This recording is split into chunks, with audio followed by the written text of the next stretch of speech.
E a Copa do Mundo está chegando ao final, está afunilando. Até dia 19 vamos conhecer o campeão, o novo campeão do mundo, ou o velho campeão do mundo, né? Já que a Argentina insiste em não ser eliminada. Enfim, restam oito. Agora o chaveamento, tudo leva a crer que teremos aí uma grande final. Muitos acham que entre a Argentina e França, pode pintar também Espanha e Inglaterra, ou será que teremos, mais uma vez, desde 2010 a gente não tem isso, uma final inédita, sem campeões do mundo? Será? Bom, o chaveamento está aí, com a classificação da Suíça para cima da Colômbia, e aí, enfim, lamentavelmente, né, a Suíça ela não é mais aquele ferrolho, que antigamente era isso, né? O ferrolho suíço, ninguém consegue passar pelo ferrolho suíço. Então chegava no ataque, era uma lástima. A Suíça, ela, não vou dizer que abdicou do seu ferrolho. Ela ainda não precisou acionar esse ferrolho, porque todos os adversários que a Suíça enfrentou até aqui eram adversários ou inferiores ou iguais. A Colômbia tinha favoritismo? Ao meu ver, sim. Mas ela não usa esse favoritismo, ela não faz valer esse favoritismo. A Colômbia ficou com medo do sucesso. Às vezes faz parecer que a Colômbia ficou com medo de se impor, de se arriscar mais. E é claro, alguns jogadores também mandaram muito mal, né? O Campas, por favor, perdeu um gol daquele no segundo tempo da prorrogação, ele e o goleiro, aí não dá, né? Aí não dá. Nem Ener Valencia seria capaz de perder um gol desse com a camisa da seleção equatoriana ou do Internacional. E é o recordista de gols perdidos no mundo. Olha, o Campas perdeu aquele gol, a Colômbia perdeu a disputa de pênaltis, a Suíça foi mais fria, consciente, concentrada e está entre as 8 melhores do futebol mundial em 2026. Tá? Então é um time metódico, mas não é mais aquele ferrolho. É um time que também ataca. É um time que também se lança ao ataque, que toca a bola, que tem jogada ensaiada. Então a Suíça vem melhorando as suas versões ao longo das Copas do Mundo. E não é uma surpresa. Então, toda a Copa do Mundo tem a Suíça. Pode olhar aí as últimas Copas, toda a Copa do Mundo tem a Suíça, já faz um tempo, né? Então ela é aquele time do segundo escalão que está sempre ali, espreitando, para, quem sabe, mordiscar alguma coisa. Difícil? É difícil. Mas ela tem melhorado nos últimos anos. E vai pegar uma Argentina que insiste em não morrer. Uma Argentina cujo craque insiste em adiar o fim. Outros não tiveram cerimônia para isso. Cristiano Ronaldo, Neymar, já deram adeus. O Messi insiste em adiar essa last dance, né? Gosta de dançar o garoto. Ontem parecia que estava tudo resolvido. Tá? Tem a questão da arbitragem, e eu tenho muitas ressalvas em relação a essas chamadas do VAR, porque vou citar o exemplo do próprio Messi. No primeiro jogo da Copa do Mundo, primeiro, segundo, não me recordo agora, o Messi deu uma entrada muito mais violenta do que essa do jogador do Egito, e o caminho foi outro, né? O caminho foi outro. O Balogun, por exemplo, dos Estados Unidos, né, que teve seu cartão anulado e tal, eu tenho observado 2 pesos, 2 medidas. O mesmo lance do Balogun, que foi cartão vermelho, o do Messi foi cartão amarelo. E vocês sabem que eu não tenho nenhum problema de elogiar o Messi, de elogiar a raça do futebol argentino, não tenho nenhum problema quanto a isso. Mas essa Copa da FIFA tem mostrado aí 2 pesos, 2 medidas, sim. 2 pesos, 2 medidas, sim. Parece que eles querem uma final de Copa do Mundo bombástica, né, e vão ajustando aqui, ajusta ali, pesa a mão mais aqui, menos aqui. O que a gente vê na arbitragem do mundo inteiro, agora a gente também está vendo na Copa do Mundo. Né? Eu sei que o torcedor do Brasil tem, por natureza, secar a Argentina e, de certa forma, a mão pesa também na análise dos jogos da Argentina. E eu não tenho essa coisa de secar a Argentina, mas eu tenho percebido que há sim 2 pesos, 2 medidas, e por conta dessa questão do Messi, dessa last dance do Messi, a mão está pesando pouco, a mão está pesando menos, a mão está pesando menos. O que não diminui em nada o brilhantismo, a raça, o sangue nos olhos, a entrega da seleção argentina. Eu gostaria muito que a seleção brasileira toda estivesse reunida para ver esse jogo. Porque lá onde eu estava, né, com a minha turma, né, ontem, assistindo a essa partida, olha, todo mundo festejando, todo mundo rindo, a maravilha, o Egito. Eu recebendo ligações. E aí, do nada, vem o choque. A Argentina, no estado mais puro de ser a Argentina. E aí, clima fúnebre lá onde eu estava, né? Porque o brasileiro, ele fica com essa sensação de por que nós não temos isso? Por que nós não entendemos a camisa da seleção brasileira como eles entendem a camisa da Argentina, como eles vivem esse sentimento de argentinidade? Cadê a nossa brasilidade? Cadê a brasilidade dos nossos jogadores? Fica esse questionamento, né?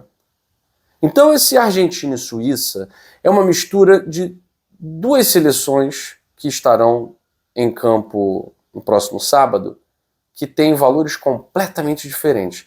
Essa Argentina do Scaloni, nem ele acreditou no terceiro gol. Não sei se vocês viram. Né? O Scaloni, ele bota a mão assim. Nem ele acredita. Era o 100º jogo dele, né? À frente da seleção. A Argentina mistura algo que poucas seleções têm nessa Copa do Mundo. Que é essa gana de vencer. Que é essa vontade absurda de vencer. E esse sentimento de que nós não vamos desistir, não vamos nos entregar. A Suíça não precisou passar por isso. A Suíça, com seu futebol metódico, ela consegue, de certa forma, anular a Colômbia depois de um tempo do jogo, né? E ela vai levando em banho-maria, ela vai criando algumas oportunidades. De certa forma, ela foi até mais efetiva em alguma parte do jogo, ali perto do segundo tempo, já para o final. A Suíça estava mais próxima do gol que a Colômbia. Mas a Suíça não transpira. A Argentina é transpiração pura. Mas é um confronto que eu digo para vocês, não há favorito. Não há favorito porque a Argentina está flertando com a eliminação desde os 16avos. Para seleções que estão ali no último escalão da Copa do Mundo. O Egito é a primeira vez que chega numa fase de mata-mata. Cabo Verde era a primeira Copa. E a Argentina tomou 4 gols nos últimos 2 jogos contra Cabo Verde e contra Egito. Então isso é sintomático. O sistema defensivo argentino não está funcionando bem. Só que o psicológico argentino está funcionando muito bem, obrigado. E aí num confronto contra a Suíça, em que mais uma vez é uma equipe inferior tecnicamente, só que uma equipe muito mais metódica do que Egito e Cabo Verde. Suíça não vai tremer quando estiver ganhando de 2-0. A Suíça não vai se desesperar quando estiver à frente. Os suíços são frios. Eles conseguem manter a vantagem. Porque é o estilo de jogo deles. Né? A questão é se eles terão vantagem. Essa aqui é a questão. Não sei se vão se lançar ao ataque, como Cabo Verde e Egito muitas vezes fizeram, de forma até kamikaze. Os suíços são mais metódicos. Então a Argentina vai enfrentar uma equipe muito mais organizada, mas que transpira pouco. Os argentinos estão no limite da transpiração. Nem tanta inspiração assim, a não ser, claro, pelo gênio Messi. A Argentina é favorita por motivos óbvios, mas é um confronto que eu acho que o torcedor argentino tem que tomar muito cuidado. A Suíça está bem acima de Cabo Verde e Egito, e a Argentina tem flertado com a eliminação. Vamos ver como será. Você vai ter emoção de novo nessa partida. França e Marrocos. França e Marrocos é um confronto também muito difícil para a França. Né? A França pega a melhor seleção africana. Desde a Copa passada, inclusive, se enfrentaram nas semifinais. França e Marrocos tem tudo para ser um jogo muito interessante. Marrocos não vai usar do expediente do Paraguai, não vai se fechar, Então a França vai ter espaços, e a gente sabe que a França com espaços é letal. Mas não vamos desprezar a força, a capacidade que Marrocos tem também na parte ofensiva. É uma seleção que eliminou simplesmente a Holanda. Marrocos é uma seleção que parou a seleção brasileira. Então, eles não vieram a passeio. Eles estão entre os 8 melhores porque eles são uma seleção que realmente tem jogadores para estar ali. E é um confronto interessante, né? Se não houver nenhuma 2 pesos, 2 medidas da FIFA, tem tudo para ser um confronto muito aberto, com muitos gols, porque a França não tem piedade. E Marrocos não tem respeitado os gigantes, não. Então, pagando para ver aí esse grande jogo. E aí 2 confrontos mais chatos, né? Argentina e Suíça, França e Marrocos, tem tudo para ser um jogão. Aí a gente tem aí 2 confrontos num nível de chatice um pouquinho maior, né? Principalmente Bélgica e Espanha. Eu acho que esse tem tudo para ser o jogo mais chato. Porque a Espanha é um time chatinho, né? É aquela coisa, é o tic-tac sem o brilhantismo de 2010. E tem o Lamine Yamal, que eu sei que a garotada adora, né? Mas não sei se me engana assim, não. Para esse marketing todo, acho que a bolinha não tá para isso tudo, não. É bom jogador? É claro que é bom jogador. A gente não é. A gente acompanha. A gente não é tão selecionista assim, que é o clubista e o selecionista, né? Não. Ok. Não tenho nenhuma simpatia pela seleção da Espanha. Tem bons jogadores, o atacante eu acho fantástico, aquele matador nato, né, que joga no Real Sociedad, o Oyarzabal. Tem o Olmo, que eu acho também outro jogadoraço. E o Lamine Yamal, que tem um marketing absurdo, mais do que todo mundo, e não tá essa Coca-Cola toda, não, na Copa do Mundo, né? Se no time dele tá, é outra coisa. Mas na Copa não tá desequilibrando igual outros estão, né? E a Bélgica, ela é a grande surpresa. Porque a geração belga, ela já ficou para trás. A gente tem apenas resquícios. E os resquícios foram para o banco no jogo contra os Estados Unidos. E deu super certo. Então o Rudi Garcia, treinador da Bélgica, descobriu a pólvora. Falou assim, caramba, o time ficou melhor sem o resquício da geração belga. Sem De Bruyne, sem Doku, sem Lukaku. Tudo bem que o Lukaku sempre entra e dá um calorzinho ali, que o Lukaku é chato, né? Ele é forte, ele é grande, ele vai empurrando a defesa para trás até chegar perto do gol. Mas o Rudi Garcia descobriu uma fórmula interessante. É claro que para um jogo contra a Espanha, talvez ele tenha que se valer desse expediente dos jogadores mais tarimbados, né? Mas a Espanha é bem favorita. A Bélgica passar pela Espanha hoje seria uma zebraça.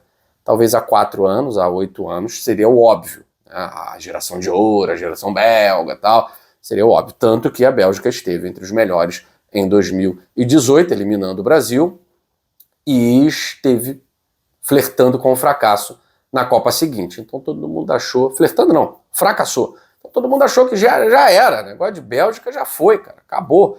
E a Bélgica tá aí, insistindo também em não morrer nessa Copa do Mundo. Acho que o caminho fecha aqui contra a chatinha Espanha, tá? E um confronto que tem tudo para ser a cara do confronto europeu, né? Inglaterra e Noruega. A Inglaterra é favorita? Claro que é favorita. Eu vejo o favoritismo da Inglaterra muito semelhante ao favoritismo da França e da Argentina, por motivos óbvios. Tem os melhores jogadores, tem o melhor elenco, tem algo que o rival não tem, né? A questão da transpiração. A Inglaterra transpirou contra o México. Ela se superou contra o México. Ela transpirou contra a República Democrática do Congo, né? Só que a Noruega tem o fator Haaland. E eu não estou vendo nenhum jogador, à exceção de Messi e Mbappé, claro, né, ser tão decisivo nessa Copa do Mundo quanto Haaland. Nem o Harry Kane.